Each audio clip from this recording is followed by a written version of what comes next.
Hey, today I'm talking about three iconic 1980s Rob Reiner films that I've seen before. And the names of those three movies are When Harry Met Sally, The Princess Bride, and Stand By Me.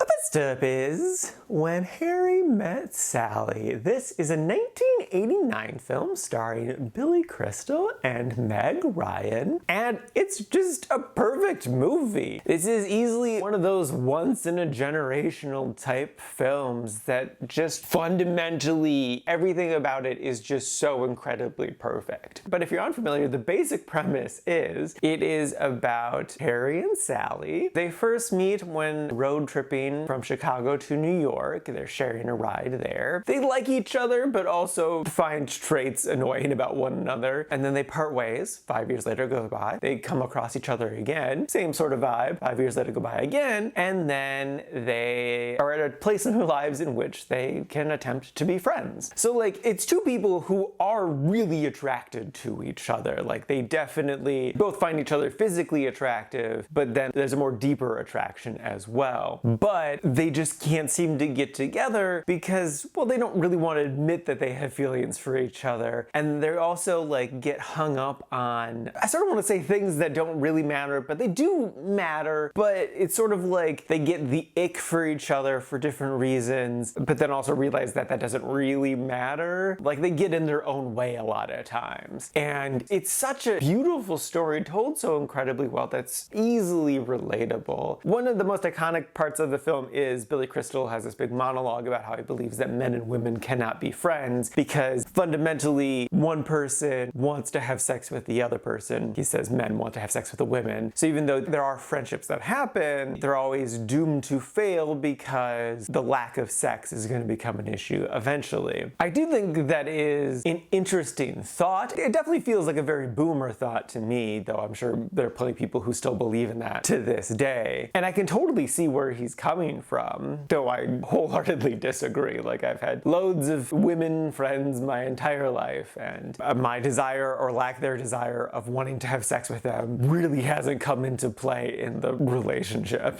But I do think that is an interesting thing to think about. Man, it's just so damn charming and so adorable. There's so many incredible iconic moments and iconic lines. One of my favorite moments was something that was also very technically impressive. So the two leads also have best friend characters, and after this big emotional moment, both of them call their best friends at the same time who happen to also be in the same room. So it's four people talking at the same time from three different locations, all in one singular shot, actually happening in real time at the exact same moment. Just the writing of it is so incredibly impressive. The fact that it flows so well, that it is so funny, that it just hits so well, it's so easy to follow, but then also the impressive nature of just doing this thing with zero digital help. Like, they wired all four phones together, and if one person messed up even a little line, they had to redo the whole thing. I think it was like they did it over 70 times or something like that. It's not Rob Reiner trying to be a perfectionist. It was literally just someone kept messing up. Something got messed up on every single take. And so like that dedication and just like the fact that it paid off so well is so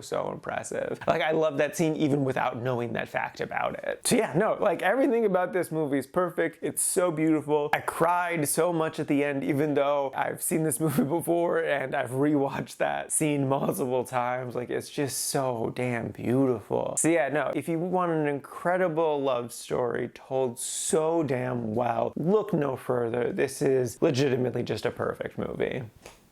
Next up is The Princess Bride. This is a 1987 film starring Carrie Ellis and Robin Wright. And the basic premise is a princess gets kidnapped, but it's just so delightful and charming and amazing. I first have to start by just saying, I don't think there has ever been a more attractive pair of leads. Like, hot damn. Carrie Ellis and Robin Wright are just so incredibly sexy in this. It breaks my brain with just how beautiful both of them are. And the fact that they got them together is just bonkers. oh my god. And like the opening scene after the framing device is just so beautiful because it's just like their little love story, and it strikes such a deep chord with me that even just thinking about it, I'm getting a little misty-eyed. And then on top of that, it's so impressive that this may have been my like third time seeing this movie, but yet there's so many incredibly iconic moments from this that even though I've barely seen the movie, I can still quote along with them. I do think part of that too is how it has bled into the popular zeitgeist. And even knowing those iconic moments and those iconic lines, they still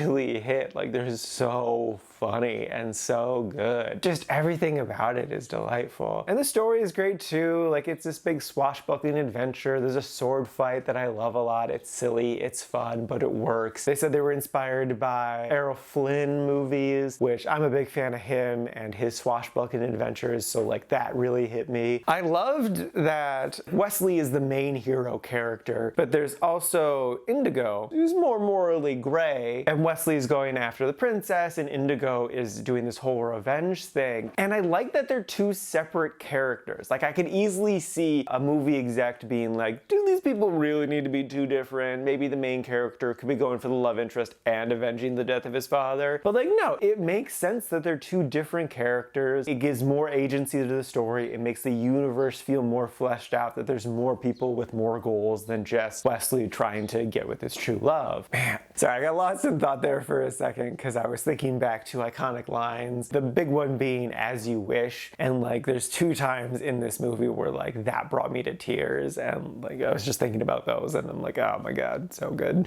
If I was gonna complain about anything, the cinematography isn't always the most cinematic. I could definitely feel the smaller budget of this film, but that being said, it's so delightful, it's so charming, it's easy to look past the limited budget. And I would go so far as to say that like the limited budget even adds to the charm of the film. Like, with too much polish, it definitely would have lost some of its sheen. So yeah, no, it's again just another incredible film that is well worth the watch if you've never seen it, and if you have seen it, it's definitely worth a rewatch.